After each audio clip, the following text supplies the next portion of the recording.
responsibilidad ng magulang na mabigyan ng kinabukasan ang kanilang mga anak. Pero, obligasyon ba o responsibilidad ng anak na tulungan ng magulang? Para sa akin, hindi.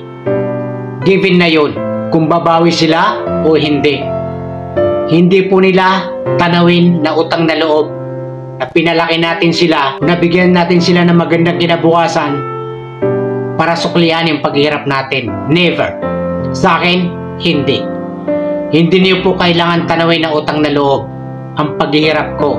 Naging successful kayo sa buhay dahil sa akin. Karapatan niyo po yan. Kailangan niyo po yan hingiin para sa akin. Na maitaguyod ko kayo ng maayos. Sapat na sa akin yung makita ko kayong nasa ayos ang buhay niyo. Nasa magandang kalagayan kayo. Hindi niyo po karapatan na tulungan ako bilang isang magulang. Kailangan niyo po yan. Palakihin ko kayo ng maayos.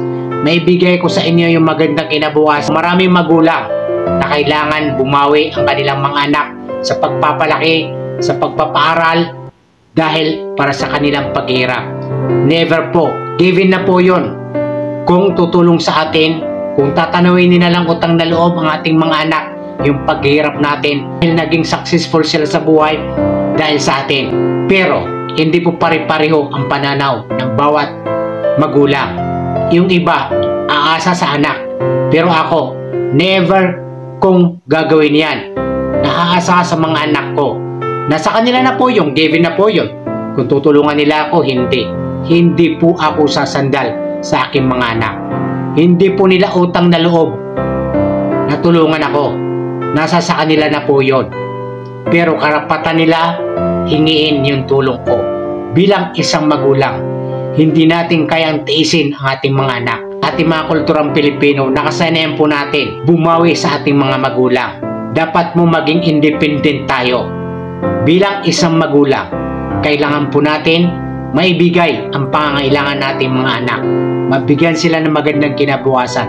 Pero paulit-ulit kong sasabihin, hindi niyo po kailangan bumawi o tanawin ang utang na loob sa inyong mga magulang na nakamit niyo, hinahangad niyo sa buhay dahil sa kanila. Kailangan niyo pong hingiin, karapatan niyo po yan. Mabigyan kayo ng magandang kinabukasan sa pagpapalaki namin sa inyo. Karapatan po ng anak na mabigyan kayo ng magandang kinabukasan. Alam niyo ba, sa akin, hindi po karapatan ng anak na tulungan ako. Hindi po nila responsibilidad na tulungan ako. Pero obligasyon ko, tulungan sila. May bigay sa kanila magandang kinabukasan. Nakasalalay po sa magulang kung paano natin mabigyan ng magandang kinabukasan ng ating mga anak. Pero paulit-ulit kong sasabihin sa mga magulang, hindi po responsibilidad ng anak bumawi sa atin ang ating mga anak para tulungan tayo. Hindi po. Ginusto natin mabuhay sila sa mundong ibabaw. Natin mabigyan sila ng magandang kinabukasan.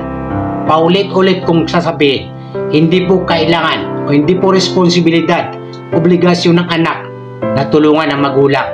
Given na po yun. Nasa sa kanila na po yun. Sa ating kulturang Pilipino, nakasanayan natin ang tulungan ng magulang. Pero sa akin, never ko yung hingin sa aking mga anak na tulungan ako. Nasa sa kanila na po yun. So siguro, magkakaiba tayo ng pananaw sa buhay. So I need your reaction. Please comment down below.